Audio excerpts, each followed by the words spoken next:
Bonjour à tous. Dans cette vidéo, nous allons découvrir l'insertion et la gestion des puces. Alors tout d'abord, peut-être une petite définition du terme puce. Il faut savoir que sur Word, très souvent, nous avons besoin de placer un petit symbole devant une liste.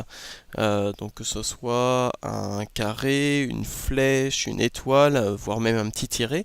On a tendance à placer un petit symbole comme ceci devant chacun des paragraphes composant une liste. Ce petit symbole, on appelle cela tout simplement une puce.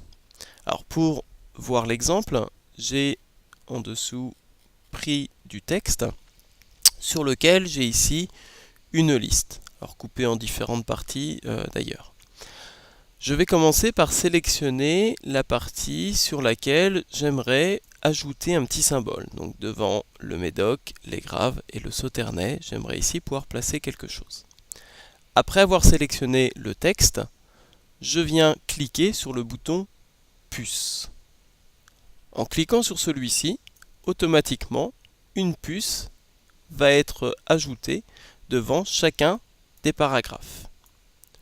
Non seulement la puce a été ajoutée, mais on voit également qu'un petit retrait a été réalisé.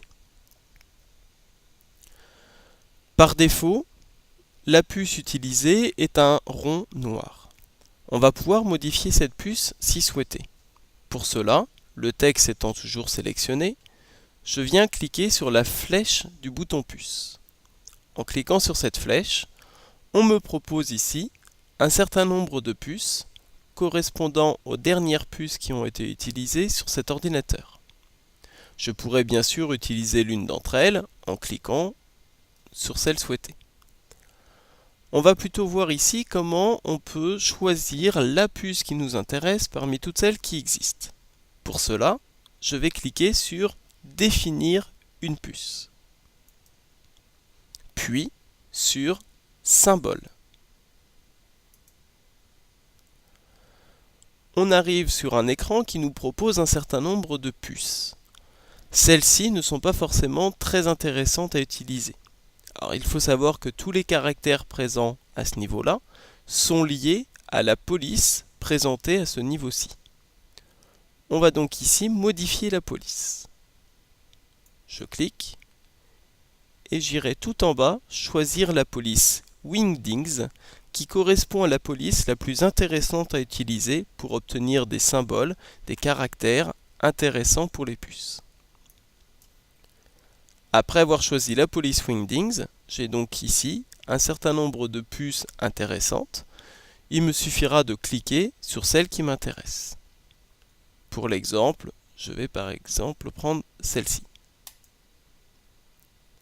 Je clique dessus, je valide avec OK, et de nouveau OK. Automatiquement, la puce a bien été modifiée. Sur le texte suivant, je souhaite également ajouter une puce. Après l'avoir sélectionnée, je clique sur le bouton puce. Celle-ci a bien été ajoutée puisque on l'a choisie pour le texte précédent. Je ferai de même pour ce texte-ci. Je sélectionne et je clique sur puce.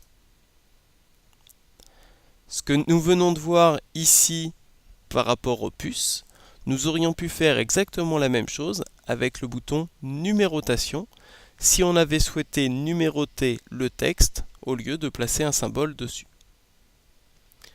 Voilà pour cette vidéo. À bientôt.